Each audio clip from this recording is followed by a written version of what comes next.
Bonjour, depuis juin 2016, j'effectue un récapitulatif d'actualité spatiale de la semaine en coopération avec Vicnet de la chaîne Stardust, lui sous forme vidéo et moi sur mon blog. Vicnet a décidé d'arrêter ce format. Du coup, j'ai décidé de reprendre le flambeau et de me lancer dans cette forme d'expression à mon tour. Merci d'avance pour votre indulgence. Pour la semaine du 26 mars au 1er avril, voici ma sélection de ce qui s'est passé côté lancement et ISS. Une semaine pas mal chargée comme vous allez le voir. Ça commence le mercredi 28 mars.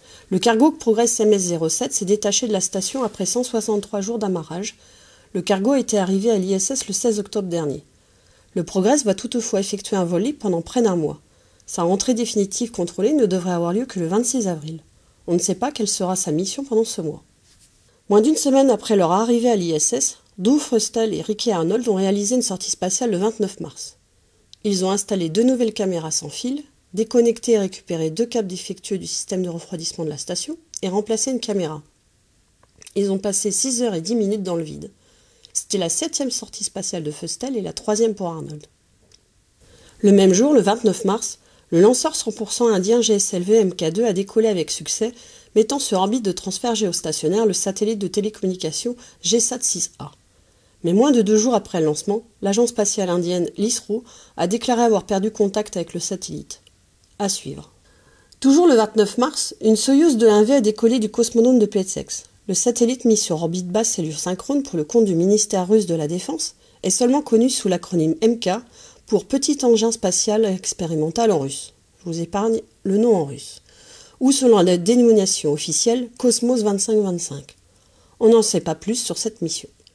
Le 29 mars également, 2 nouveaux satellites de navigation Beidou ont été lancés par une longue marche 3B. Le système chinois Beidou est similaire au GPS américain, GLONASS russe ou Galileo européen. Cela porte à 13 le nombre total de satellites Beidou de 3e génération, qui s'ajoute à 15 satellites de 2e génération toujours opérationnels. Le 30 mars, ce sont 10 nouveaux satellites Iridium Next qui ont été mis sur orbite par une Falcon 9 depuis la base de Vandenberg en Californie, afin de remplacer des satellites vieillissants de la constellation de télécommunications Iridium. Le premier étage de la Falcon 9 était un booster ayant déjà volé précédemment, mais il n'y a pas eu de tentative de récupération. SpaceX souhaite en effet passer à l'évolution Block 5 de son lanceur pour les futurs lancements. Après un premier essai infructueux en février avec le bateau de récupération Mr. Steven, SpaceX a tenté à nouveau de récupérer une des 2 demi-coiffes du lanceur afin de diminuer les coûts de lancement. La descente des 2 demi-coiffes est freinée par parachute. Mais le parachute se serait mis en vrille d'après un premier tweet d'Elon Musk. Finalement, une demi-coiffe aurait bel et bien été récupérée. Il faut noter qu'une restriction de la NOAA, l'Agence américaine d'observation océanique et atmosphérique, a empêché la diffusion des images des caméras embarquées pour suivre l'allumage du 2e étage une fois sur orbite et la séparation des satellites. En effet, la NOAA a récemment qualifié ces caméras de systèmes spatiaux de télédétection, donc sous contrôle du gouvernement. SpaceX entend obtenir la licence adéquate pour ses futurs lancements géostationnaires. Samedi 31 mars, c'était le 10e lancement chinois de l'année avec une longue marche 4C et 3 satellites d'observation à haute définition, Gaofen 1, numéro 2, 3 et 4.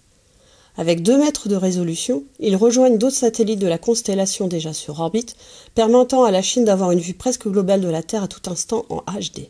Ce n'était effectivement pas un poisson d'avril. Dans la nuit du 1er au 2 avril, le laboratoire spatial chinois Tiangong-1 a effectué sa rentrée atmosphérique sur Terre sans faire de dégâts. La zone de rentrée s'est située au-dessus de l'océan Pacifique et selon l'agence spatiale chinoise, la majorité de la station se serait consumée à la rentrée. J'espère que cet épisode vous a plu. Retrouvez quelques détails supplémentaires et des photos sur ces actualités spatiales dans l'article du blog, le lien est dans la description, ainsi que quelques brèves additionnelles. Et j'espère à la semaine prochaine.